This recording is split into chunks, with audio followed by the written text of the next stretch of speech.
anymore. I'm going to try and stay stiff. Last time I was moving it back and forth, and it wasn't. Yeah. When I watched it over, I was like, "Oh my goodness, stand still and keep your hands off your face, Mr. Weber." So, all right, we'll see if I can right. see if I can behave myself. Let's see. Any second now.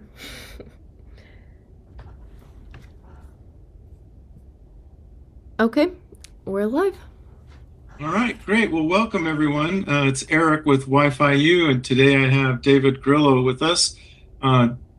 David has been an instructor, a Unifi, a certified instructor with Wi-Fi U for 4 years, I think. So he's been around for a while. He does a lot of our certified trainings throughout Canada and the United States, and he teaches the broadband class, which he's done for a very long time, even before he was with Wi-Fi U.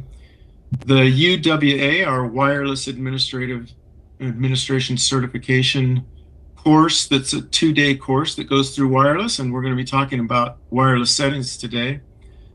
The Ubiquity Routing, Switching, and Cybersecurity Administration Certification class.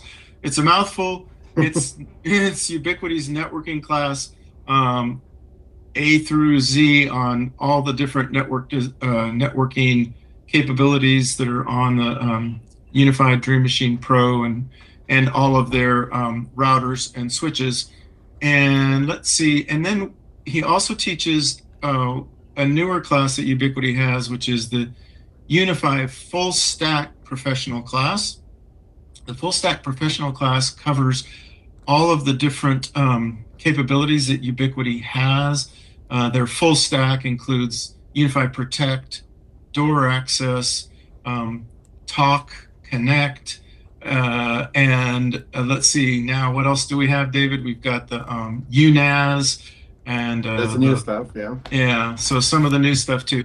So it's kind of their advanced overview course, and so David teaches all of those courses for us. So welcome, David. Thank you, Eric. Thank you so much for all this long introduction. Looks like you're frozen. Am I frozen? No, I'm fine. Am I moving? Oh, okay, just on my screen. All right. Yeah. So yeah. So thank you for all the details, all the courses I've been teaching with Wi-Fi U. It's been like, I don't know, like almost 5 years now, to 2026, 2021 when I started. Yeah. And Unifi has been changing a lot. Like, I've been evolving. I think we started with the cloud keys and USGs, and now we have. That's right. Yeah, now we have the Fortress gateways, and more things to come, actually. Yeah, and more things to come for sure. So what I wanted to talk about today is AI. So artificial intelligence. And so Ubiquity has just recently brought this offering, Channel AI, to their systems in Wi-Fi. And the idea is to help engineers or Wi-Fi administrators, help them administer Wi-Fi as best as possible, find the right channels, and so Channel AI is supposed to help with that, right? Mm-hmm. Sure, and like, I can tell you by my experience teaching all the time, the most common struggle for most of the students that come into the trainings are how to properly assign channels, how to properly design the coverage of your access points. Yeah. They watch a lot of videos on like basic stuff, and one of the things that Ubiquity, I think this was something that a lot of students appreciate a lot, is that if you don't really have to be very, very expert like on Wi-Fi deployment, it's very, like, they are very intuitive. It is very straightforward configuration. You can just watch, if you have some little bit of knowledge, and watch maybe a couple of guides and videos. That Ubiquity also has a lot of those. You can set up a Mhm. unified network, a Wi-Fi network, like easily on all their auto settings, and it works fine for 2 or 3 access points pretty well. But if you start growing like 4, 5, 10, and even more, that's where people start struggling, and they don't know how to solve it. So I think Channel AI is this new tool that Ubiquiti has introduced. I think it makes it, if you're not really too much familiarized with channel configurations and with all this knowledge of channel settings, Ubiquiti gives you a nice tool to get started with and like optimizing your Wi-Fi deployments, mostly on large scale, which is where people struggles the most. Right. So that brings up a lot of questions. So let's start off and take a look at Channel AI on a new system. Do you have one that you could bring up? I've got one if you don't. Can you bring your system up? Oh, sure, yeah. Okay, All right. let's take a look. So let me show you guys how Channel AI, how Ubiquiti has deployed Channel AI in their systems. Let's take a look. Let's give me a second, and it's right here. There you go. You see my screen? Yeah, I can. And by the way, Beth, now I can see both David and his screen. So my technical difficulty has resolved itself once he put his screen up. All right, very good. Okay, so here's the Unifi. This is one of the UDM Dream machines that I've been working with, some customers that I have, and I just updated it to the latest software, the latest version of the software. Okay. This is version. Let's take a look. So, for everybody who wants to know how do I get Channel AI in my system, this is version 10.185, one of the latest official versions. Although Channel AI was introduced in 9.5, so if you have 9.5 or above, you'll be able to use Channel AI already. Are they ever going to slow down with those versions? Man, it's hard to keep up with them. Every time I go to teach a class, it's like, everybody update your network application. Something I like about Ubiquiti. It's been good though. I mean, don't stop, Ubiquiti. We'll figure it out. Give us more job to do. That's good. That's right. Make it more difficult for your instructors. Ubiquiti likes to update all the time, and if you guys that are watching right now, Ubiquiti likes to update all the time, which is good. They fix things, they add more interesting things, but I don't like it when they start moving things around. Things that you'll get used to. You get used to, oh, this is here. It's gonna be here. Okay, let's click here, and hey, it's not there anymore. Where is it? So yeah.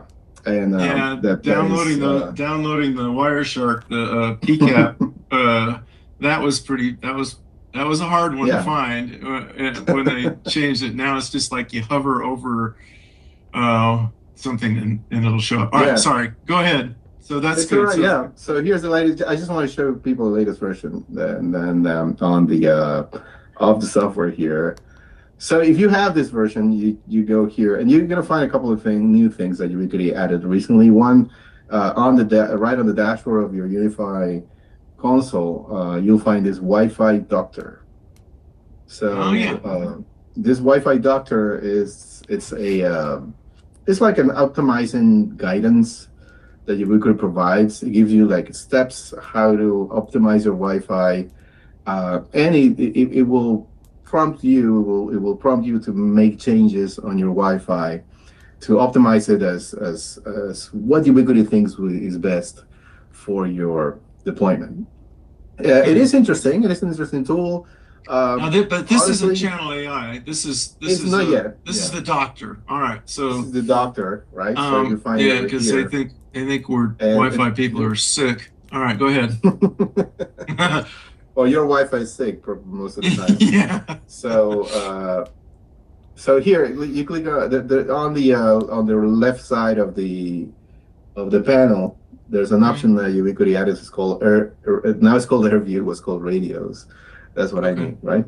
Yeah. So you can look at this Air View tab, and you'll find first you find the radios, and then here you'll find I have a bunch of radios here showing up, running, and you can toggle this button over here, and now it shows you the channel AI. Now this site doesn't. It has like a few APs right here. Let's take a look at a site that has more APs. And this one has a little bit more. Let's take a look at this double channel AI. And it looks really nice, right? Ubiquiti organizes the channels. Okay. And you will try to separate the channels. Okay, so help us with what we're looking at. So if we click on, so it looks to me like on the left-hand side, we're looking at 5 gigahertz, right? Yeah. And if we click on the optimize, then is it going to move the channels for all those devices to its recommended channels? Yes. So if I click optimize right here, it starts analyzing. Oh, you're brave. So what is channel AI is going to do? It's going to read all the metrics that all the access points are grabbing at this moment. Like it's analyzing all the air. All the access points are analyzing the air. They're constantly doing it. Actually, they have these measurements of airtime and channel utilization, which is the most important one. So, based on the interference, the access points are listening at the moment. The console will define or will determine. Oh, okay. So this AP is getting too much interference from this channel. Let's move it to this one over here. Okay. But that will happen if we're talking about one single access point. When you have multiple access points together, this tool can actually analyze all these interference utilizations all together on all access points, and then redistribute all the channels throughout all the access points in a way that they will have the least interference with each other possible. All right, I like that. To have a clear idea before going back to... Wait just a minute, David. All right. Okay. Go back to that. So, so just looking at this, something that I see that Ubiquiti's been a little bit is held back on, I'll say, in the past, is using those DFS channels, the channels in the middle that could possibly have interference. But it looks like they're going to use them here. So personally, I like that. But is that true, or do we have to check a box, or how does that work? If you start this by default, it's not going to be utilizing DFS channels. So you want me to show you how to apply DFS channels? And can you talk to us a little bit about what they are and sure. So what the risk is? It comes a little bit of a history of 5 gigahertz technology, right? So like before the 5 gigahertz technology was developed, the 5 gigahertz Wi-Fi technology was developed. There's a lot of radars. I think the majority, I don't know if you can agree with me, Eric, use the 5 gigahertz, a portion of the 5 gigahertz frequency to basically communicate with other usually radars that handle aircraft, airport radars, military bases. They use also weather towers use this frequency. So when 5 gigahertz comes in, that we're talking about 802.11a, this was like 30 years ago, maybe less than that. I don't know. Let's see. All right, 1999. So 802.11a is 1999. Yeah, about 25 years ago. They needed to come up with a system that prevents the access points, because the radars have the preference on the air. So whenever you set up an access point and the access point is on 5 gigahertz, on this portion of channels, it will trigger, so it could interfere with this DFS radars. So access points should back off from these channels, from this portion of channels. They should not be interfered. So when you set up your access point on a DFS channel, the access point is going to scan for radars first. And if it Right. finds a radar, it will stop transmitting, and it will move out of the channel that you selected, that you put it in. And Now, if it doesn't find a radar, it's going to start transmitting, right? yeah. Now, there's a lot of bandwidth in that part of the spectrum, and I have Yeah. So let's take a look. I've These are always the advocated settings. for people to uh, if they've got more than 10 access points, I want them to use the DFS channels, because nowadays rarely do we see a DFS event in indoor Wi-Fi, and Yeah. and a lot of the students that we've taught, you probably validate this, think that they're not supposed to use DFS channels, like it's against the Wi-Fi law or something like that. Yeah, And it's so what you find in most of yeah, but internet so sources.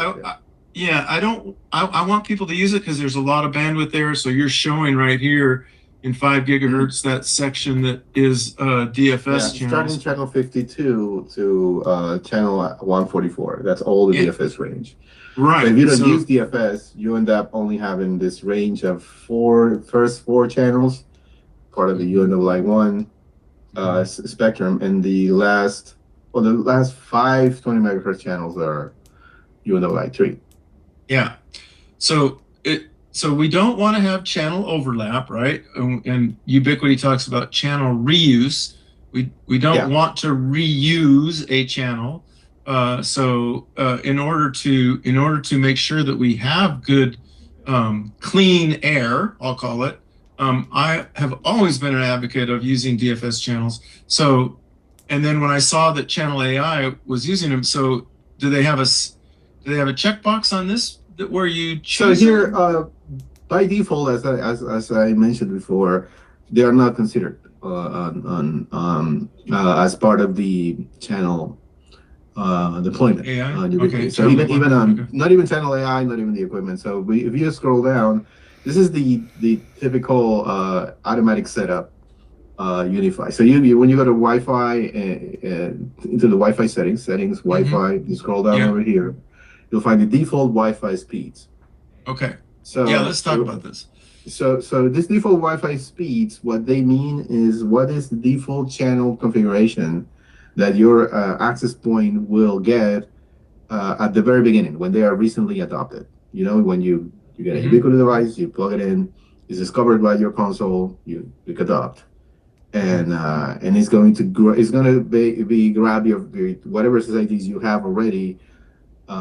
It's going to be set up on those SSIDs. So if I have, let me scroll up here. There are these 3 SSIDs in this deployment. If I come in and put a new access point on it on this system and adopt it, automatically will grab these 3 SSIDs, right? Mm-hmm. And it's going to start broadcasting on if they're configured to all bands, as you can see here, they're going to start broadcasting on all bands. Mm-hmm. So what are the channel settings, the default channel settings that they will get? They will be like this. So on 2.4, they will get 20 megahertz. On 5 gigahertz, it will be set up on a 40 megahertz channel. This is a channel width. Mm-hmm. So you know the channel width.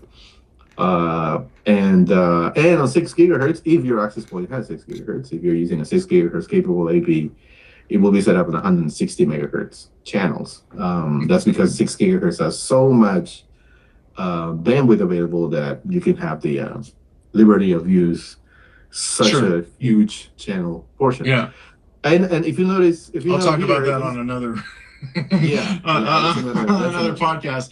But yes, podcast. But if you notice here down below, you'll see this extended 5 gigahertz spectrum DFS, and this it is unchecked, right? So if you notice here, this default Wi-Fi speeds, there are 3 settings. And one is maximum speed, the other one is conservative, and the other one is the custom option. If I move to maximum speed, now this changes from 20. 2.4 stays the same, but 5 gigahertz will switch to 80 megahertz, and 6 gigahertz will switch to 320 megahertz, which is already insane.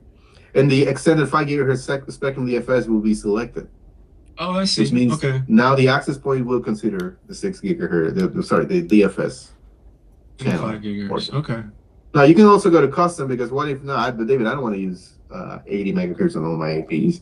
All right, so Now, first of all, the important thing is this is not the set. If you already have AP set up within a specific channel width, this does. If you change something here, it's not going to apply for those APs that are already on the system.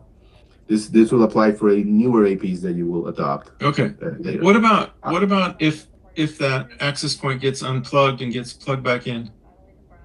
If it's already adopted, it will go. If it's go back already to the adopted, settings. it'll keep Yeah. the settings. Okay. All right. Exactly. Cool. This will only be for APs, new APs, or if you want to apply it to all APs, there's an option here that says apply to all APs. Okay. And now this will apply no matter what Okay. the settings of the APs you have. So you can go to the custom option and then you can select yourself the default channel widths that you want on your access points. My personal suggestion always, and you probably agree with me here, Eric, never move 2.4 out of 20 megahertz. Mm-hmm. And I think 6 gigahertz have them getting right, at least right now, getting them on the 160s. Okay, but here's where you can enable the 5 gigahertz spectrum DFS extension, and that will allow the access points to have or to use the 5 gigahertz portion of the spectrum on 5 gigahertz here. And as you said, on indoor Wi-Fi, you like rarely have a problem with DFS. Mm-hmm. As long as you live near an airport or you're very, very unlucky to have a very unlucky in your house. Right? But most of the time is rarely happens. Yeah. All right. Okay. So, this is sparking a lot of attention, questions, but this is good. So I like this that Ubiquiti has this capability that we can see this. Okay. So let's go back to channel AI. Yeah. So going back to channel AI right here, if I click optimize, right now it says channel AI optimization detected no improvements. I already run channel AI on this on this system right here. Something I need, I think I like to the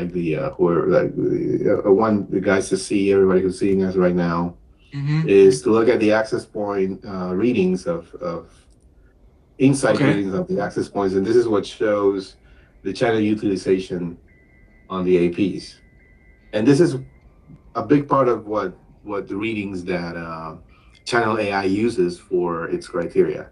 So if you look at here, if you go to the click on the Unifi access point, click on insights, you'll notice here's the channel airtime utilization and channel occupation data.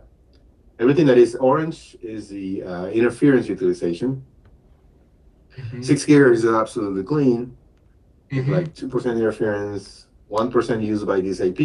You probably just beaconing a Wi-Fi. 5 gigahertz as well. Actually, it's good to mention that right now this network is almost empty. Nobody here.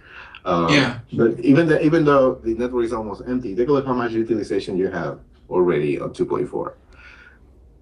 Okay, so we have 38% interference, and so do you want to talk a little bit about? It says airtime is 43%. What's that telling us? So what it's telling us, this data is telling us right now, is that the access point, when the access point is broadcasting, it's using the air to talk. It uses a portion of the air. It occupies a portion of the air of the channel, because right now, also that's important to know. What channel is this AP operating on? Right now it's operating on channel 11. So 43% on its all this environment, all this coverage area, 43% right now, that's what that's telling us, is being utilized by the access point, right? Or the 43% of the channel is being utilized, and that's what the access point can detect. I detect that 43% of this channel all around me, everything I can hear, all my surrounding is being utilized right now. So 5% is being used by me. I'm using 5% of those 43%. 5% is what I'm transmitting or receiving. and all the other 38% is just interference. Pretty much all the access points are Wi-Fi APs talking. All right. Let me take a shot at this and tell me if you think I'm saying it correctly. So Yeah. we have the air that is encompassed on channel 11. And so when we say the air, we talk about the frequencies that make up that 20 megahertz channel. So we've got a 20 megahertz wide channel. And if I have a device that is listening to channel to 2472, the center frequency for channel 11, is that right? Something like that. It's going to detect other devices that are using those frequencies, and so 43% of the time our access point can hear or can detect other devices in that frequency range, which means that our devices are not going to be able to use that channel 43% of the time. Like, stop. Yeah. They won't. So they only going to get. The remaining airtime was left. It's like 57%, 65%. Yeah. Okay. That's everything that everybody else has left on the channel. So all right. if you want to put this into some math, let's say this connection will give you somewhere around, if the connection all clean gives you somewhere around 45, 50 megabits per second, you're going to be able to use half of that. Okay. All right. That's what. Fair enough. About half of that. I think we can dive deeper into that. It's it's delicious. I love talking about airtime. All right, because it's really it's the core statistic that lets us transmit data. So I know a lot of and a lot of people talk a lot with the channel. Yeah, a lot of marketing has to do with speed. Like a Wi-Fi frequency, a Wi-Fi wave goes at the speed of light. So you're not going to go any faster than the speed of light. It's airtime that we care about. It's not bandwidth that we care about either. You don't have big packets that you're transmitting back and forth. They're not. The bandwidth is a misnomer. It's airtime. You want to have it clear, so because it's a half duplex technology, it has to be clear in order for you to pass your data, and in order for it to be clear, you can't have other people using it at the same time. So the less people that are on an access point, the faster I'll go. I'll get more speed that way rather than having more bandwidth. So all right. So I'll get down off of my off. Yeah, it's delicious, right? Talking about airtime and yeah. It's not the same having one client on an access point to have 20 clients on an access point. Yeah, and that makes a big difference. Yeah. And so Channel AI is really a good tool because what it's trying to do is find clean airtime. So I know that other vendors have capabilities like this, and access points have the capability to get that data, and so they can put it to good use with the RRM capability, radio resource management. We see that in a lot of other vendors are advertising their cool tools, and Ubiquiti is calling it Channel AI. But at the heart of it, it's a good. I know everybody wants to put AI on. They want to wear their AI hats. For a while, we were calling it a good algorithm, but I guess that's last century. But yeah. So now we're really cool. We're doing AI, but it's just using statistics to give us the best use of airtime. So anyhow, what are you showing us now? Yeah, here's another site. Here's another site where I apply Channel AI, and the other site that I applied it was already optimized. But this is how it looks like when it finds optimization. Like it finds suggestions, right? So it says, okay, so based on current interference and usage, Channel AI recommends applying the following optimizations. That's what it's doing. This is asking us right now, and it's okay. Your first floor classroom AP should be moved from 149 to 48. And I think these are the different channel movements Okay. that the channel AI is suggesting to optimize the channel. So the cool thing about channel AI and the way Ubiquiti made it is that it will move the APs to other channels without disrupting the actual Wi-Fi. How fast Meaning does it that do it? it is kind of quick, Let's but see. clients We might have to block out this podcast if it doesn't do it. I just optimize it. Oh, you just optimize it. Okay, it's flashing. All right, cool. It's like starting to like a to beating. move to the. Okay. Yeah, and it's gonna start. Okay. And then after a few seconds, you'll see the channels moving to other channels. Okay. So there you go. Oh, there. A couple already changed. Well, I see the two first of them on two. channel 36. That's not what they advertise, but. But it's something you need to understand is that there are two on channel 36, but they're far apart from each other. So that's why I don't like it. Yeah. Add a whole bunch to choose from. There's not much to. I think this side doesn't have the DFS option enabled, and all channels are by default on 40 but megahertz. it showed. Okay. Mm. But it showed that it was going to move them when you did your channel AI. It showed it that it was going to move one from a non-DFS channel into the DFS and one out of it. Okay, it's still going. We'll give it. I don't think it's finished. But the way it works, it's that if you have it doesn't disrupt the Wi-Fi for clients, and I tested that already. If you have a DFS channel, there's no way to skip the DFS channel scan, and that's one of the things. Oh, of course, yeah. So that's 60 seconds, isn't it? Or it is about 60 seconds. Okay. So if you have, and this is something important to know. Yeah. You have DFS, the DFS channels enabled for the APs. All the APs that are going to take the DFS channel will take about a minute to load up. So yeah, you might have disruption if you're using DFS channels. You might have to wait. Yeah. If you have 5 APs going into DFS, you have to wait all the time. Okay, so so that's good to know. So we can come back to this while channel AI is working through, and fair enough.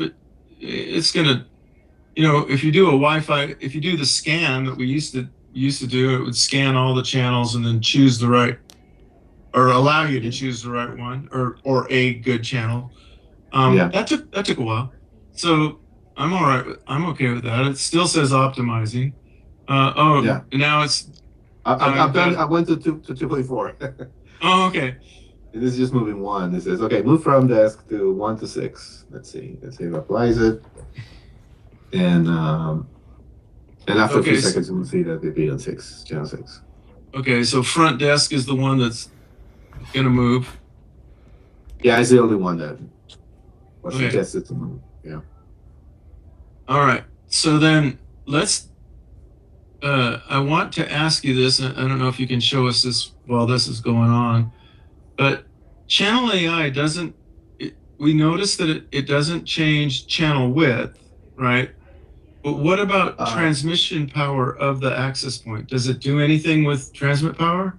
At least right now, it doesn't. Right now, it's just working with the channels already selected on the APs. There you go. So 6 now. There you go. All right. There you go. It's on channel 6. And transmit power is still not included on the channel AI. All right. Detection. So I want to say this. So on their UISP devices, those little $49 paddles that we have, they will auto select the transmit power for those, won't they? Well, it's a little bit different. We're talking about a whole. Can you explain the difference? Because I had somebody ask me, like, why, if it'll work on those cheap little things, why doesn't it work on anything else? Or why not it's important first to understand that the AirMax, you're referring to the AirMax point-to-multipoint system, right? Correct. They Yeah. have a tool. First of all, the Air Max point-to-multipoint system. It's how you call this? It is proprietary technology, so it's not Wi-Fi standard. So TDMA. devices are yeah, they base TDMA based, and they have the proprietary technology where you have an access point or an AP on access point mode in clients connected to it, and they are all compatible with each other. It is not a Wi-Fi system; it's just a multi-point broadband system. So Yeah, that's true. there's a tool where the access point can control the power of the clients, right? Right. And the access point is able to control it based on a threshold. So the access point tells the client devices. I'm talking about the Air Max client Right. radios on client mode. It Yeah. tells them, hey, pull up your power up to this threshold. So I want to hear you only up to negative 65 dBms. So I'm going to pull up your power so I can hear you up to negative 65. If you're louder, or if you're louder than negative 65, I will pull your power down because Yeah. that's the threshold, the target, right?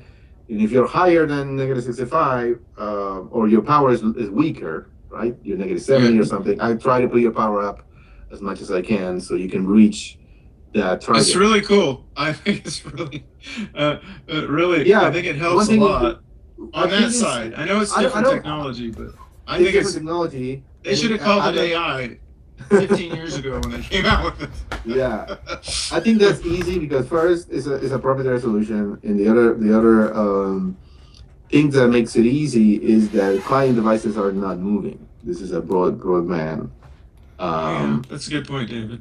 Yeah. yeah, so usually these are fixed devices that will go like up on the towers or roofs or places Yeah. where they're not going to move. So uh, now imagine doing that with clients is difficult. First of all, like with between clients, that's I don't think that might be a reason to do it between Wi-Fi clients because Wi-Fi works completely different than those type of topologies.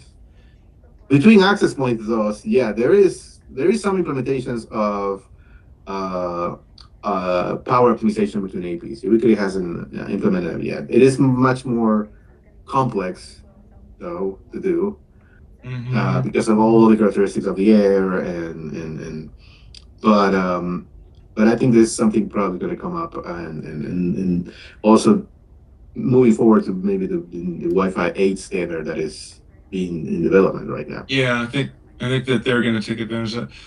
Mhm. Let's talk about transmit power for a minute. Can you go to where you see the transmit power for ubiquity Oh, access sure. points? Um, One of the things that we talk about in our class, I'm not just talking Let's to David, I'm talking to the audience, but one of the things we talk about is transmit power. I like to show you the same thing, but on my console where I have Wi-Fi 7 APs. Okay. So okay, let's say this one over here. Um, and let's click on settings. Mm-hmm. And here's this is the setting, the default setting of default power Yeah. settings on Unifi APs. The So default is auto. correct. What does auto mean? Um, from Ubiquiti's perspective, it selects No. the best power possible at startup. No. What it really does is just pushes the power of the access point to the maximum. That's it. That's it. Exactly. That's correct. That's the right answer. Ding, ding, ding, ding. Yeah. So if you set, I know, and it's a bit, uh, it's a bit of a I don't want to call it a disguise, but if you, so how do we know what the transmit power is in 2.4 right now? So it's set to auto, and can you show us what the Sure. it That's is? if you And go to yeah. the overview over here and scroll down Mm-hmm. on the overview of the AP, you'll find here's the transmit power. Well, the under the AirStat settings on the Mm-hmm. APs, you'll find transmit power. And there you go. So you have two values of transmit power. Eric. Mm-hmm. One is the one coming out of entirely from the radio, Mm-hmm. and the other one is the same transmit power from the radio plus the antenna, the Right. antenna gain. Yeah. So So that's why this you have antenna, this device, this U7, what is that? A this U7 U7, Pro? U7 Pro, yeah. So he has a 4 dBi antenna. Okay, fair enough. So, but the point I wanted to make. Oh, let's see. Let's just try to walk through this. So, um, just bear with me for a minute. 5 gigahertz. You've got 24 dBm. We had it on auto. Now, what is the highest transmit power that we could have in 5 gigahertz? On this AP, Mm-hmm. if I look at the specs, I think it's about 26 or 27 dBms. Okay, let's look. Go back to your system settings. Oh, okay. Oh, you want to go to you want to go to the specs, official. okay. No. Go to the system settings for this device, Yeah. and we're on auto. Click on custom Yeah. and take it up as high as it'll go. Let's see. 26. 26. So it's 2 below max. Is that right? Yeah. At 24. Yeah. So I don't. We don't recommend that you do that. And so one of the stats that Ubiquiti started displaying for their client devices is the AP. Let's see, AP client ratio. Is it or Signal balance? Signal balance. Thank you. Mhm. And so if you have a strong transmit power, it's not going to bode well, because what happens is your client device can hear the access point really well if it's at 25 or 26, and so your clients look and they have 5 bars, and so they think, oh, that's great, but their client devices can't broadcast at that strength. They're down around 10 to 12 dBm, and so it creates an imbalance. So it looks like they have a good signal, but when you go to send data, it can't get back to the access point as easily. So best to have lower transmit power on your access points, but and then it'll be close to match, and you can learn about that in the UWA class. Yeah, we spent a good amount of time talking about that. And we demonstrate. That's the good thing about our classes. If you're interested in our classes, is that we have our classes are taught in person, and one of the reasons is that the classes are taught in person is that you can experience all these things. So you will have your phone. I make students walk away with their phone to measure all these things, and to experience it, to actually look at their phone, to look at their console and see, hey, oh yeah, this is what happens, right? This is what happens when you walk away.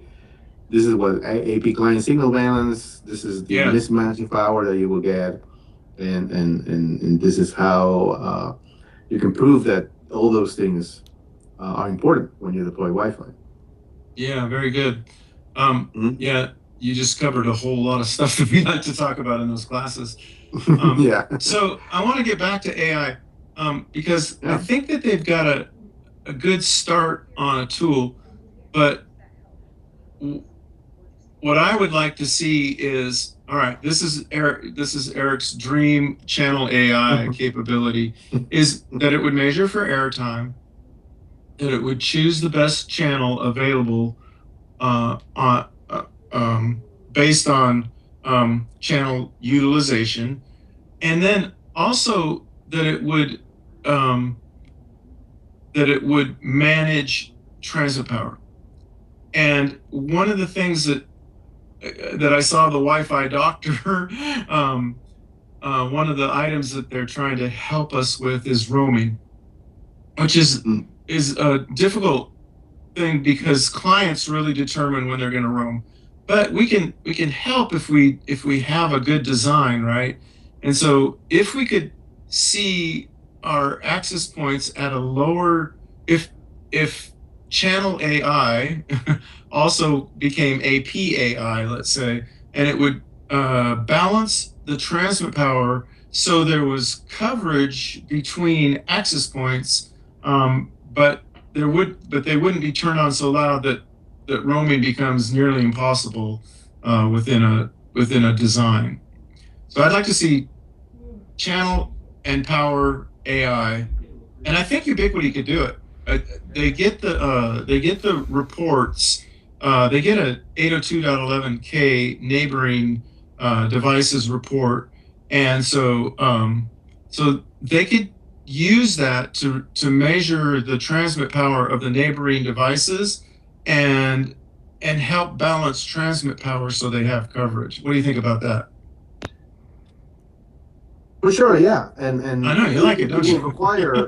It will require a deeper analysis and maybe a centralized analysis from the console because Yeah, this is true. one step forward on it because after like before channel AI, access points had all the time this out of channel setting, which was just to randomize criteria from the APs, and every AP will choose the best channel possible on its own. And that's what one of the big deals, with big problems Yeah. with the out of channel setting is that APs don't talk to each other. APs don't know.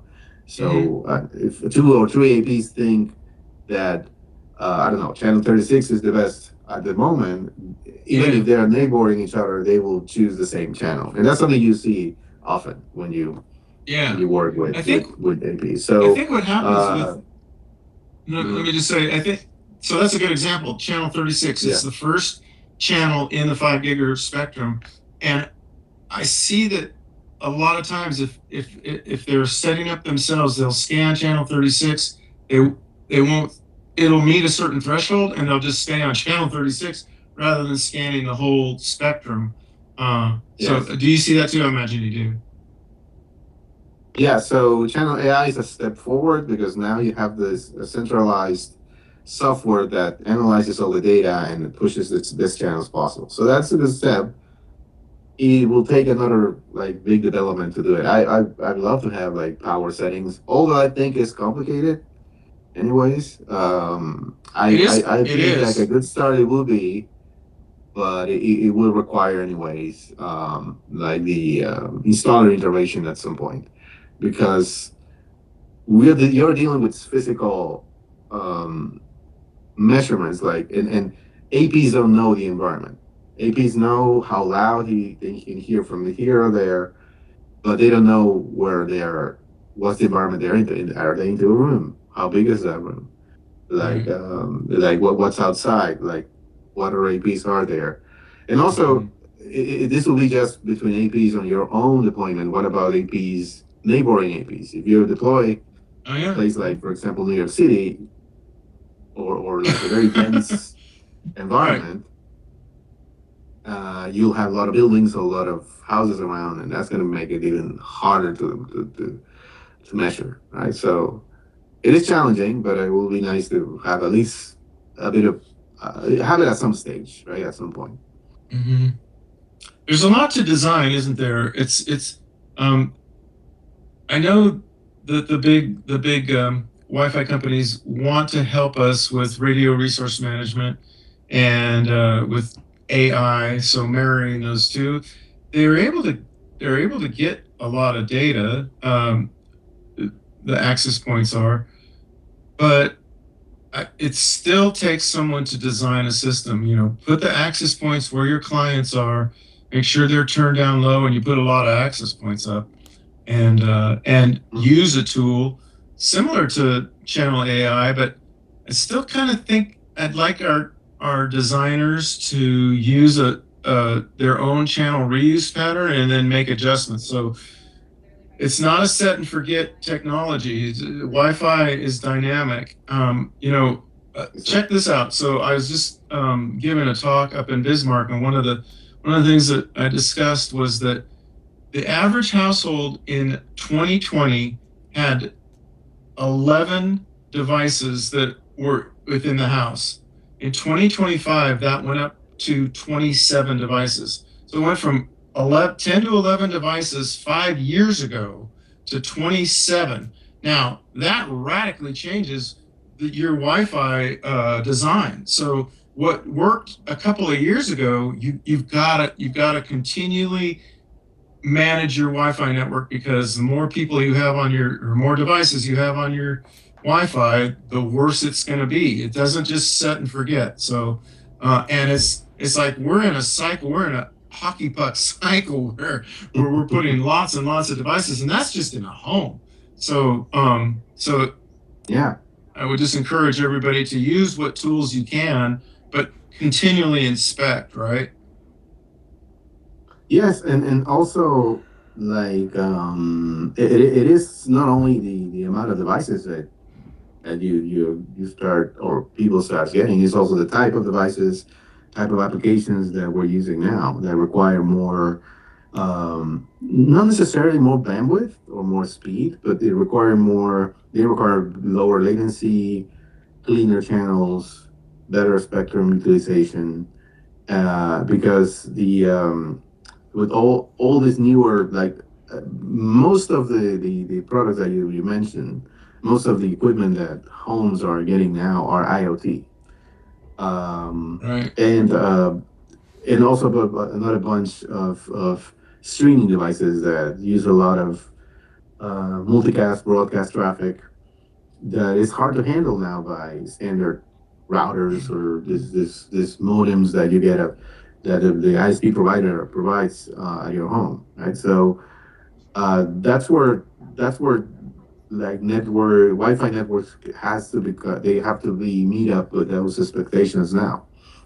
And it's important. It's a constant change, and also it's a constant evolution as well of the standards in the equipment as well that you have at home. We should probably we didn't touch on multicast.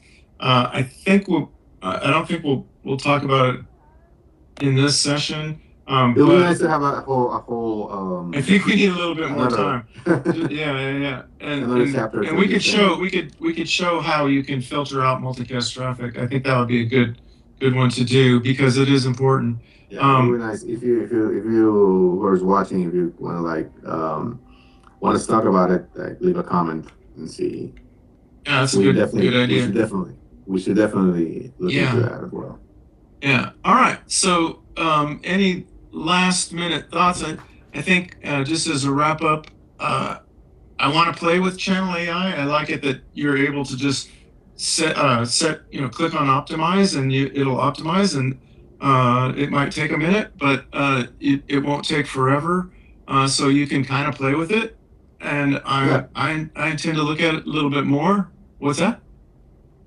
Nah, go ahead. Sorry. Oh, okay. I was playing around. Yeah, and the Wi-Fi doctor, Wi-Fi doctor isn't Channel AI. When it show that screen, David. So the Wi-Fi doctor is yeah. What happens when we click on optimize on that? Do we know? It's optimized 2.4 channels for IoT. So what Ubiquiti recommends, and actually, if you let me shoot a quick. This is just a quick picture of IoTs on Unifi. You can create a network, and now select an IoT network, which it will set up the like this. It will set up your Wi-Fi with the minimal settings that you need for IoT devices. IoT devices could be very special, and most of them are, like, majority of them are 2.4 gigahertz. So that's why you see only the network set up on 2.4 gigahertz with the minimum settings that will provide most compatibility with IoT devices. So that's part of this Wi-Fi doctor suggestions that you get here. Okay. All right. Optimize 2.4 channels for IoT, right? Yeah. I see. Yeah, it'll automatically update your device firmware. So a lot of interesting things there. Boy, there's a lot of stuff we could talk about in Wi-Fi, and I love it. Yeah. What Ubiquiti's given us for insight. So I think we'll definitely be doing some more podcasts on Wi-Fi and how we can make it run optimally. So I would just say, for sure. Overall, I like the Channel AI tool. And I would recommend trying it, but not relying on it. That's where I stand. How about you? Not rely entirely, right? Don't believe, and that's something I say always when I. We're smarter than AI, right? I mean, I don't know. Yeah. No, Humans AI still have reign over AI, in my opinion. Well, at least in Wi-Fi. As a Wi-Fi engineer, I got to say that. Yeah, AI exists because of us, right? So, That's a good point. so yes, and I always this is what I always say on the students on my classes is that all these tools are nice. They can help, and they can actually give you save you some time and give you better options. But at the end, the final like we should rely. Could rely on these tools, but these tools won't do anything for you, or won't do everything for you, right? It will also require your criteria and your analysis, and that's why it's also important. And before wrapping up, to encourage everybody who's watching right now to go to wifi-u.com and look at all our classes or our calendar and try to find the closest training that near their location, so you can sign up to our classes and get into all of this in a very, very good detail. With Eric, with me, with all the other instructors that we have that are completely ready to teach you all this knowledge, right? Yeah, thanks, David. Thanks for that. And okay, Do you guys have a second for a question from the chat? Sure. We do. Okay. The question was, do you know what specific LLM and machine learning vision systems the AI key is running? No. It's based on, that's a deep question. It's based on two things: the 802.11k network neighborhood report and radio resource management. So the RRM that the other vendors in this arena are using, that's what it's based on. But I think your question might be a little bit deeper than that, and I don't know the answer to it beyond just saying RRM and 802.11k. But I think it's referring to the AI key for Unifi Protect. You know something about it? Unifi Protect? No. Unifi Protect AI key, right? Is that what he's asking about? No. I don't think so, Beth. He did say AI key in his question, but I'm not sure if that is what he was asking about. Oh, say it again. Say the question again. Okay. Maybe I went the wrong way with it. What specific LLM and machine learning vision systems the AI key is running? He said, I was asking in regard to the AI key for Protect. Oh, all right. I don't know that either. But we can address it. If you've got an email there, we can take a look at it and get you. Yeah, maybe Ryan. We have another instructor. Yeah. Known as Ryan. Yeah. And probably he has more information about it. Yeah. Okay. Yeah, all right. We're the Wi-Fi experts. Yep.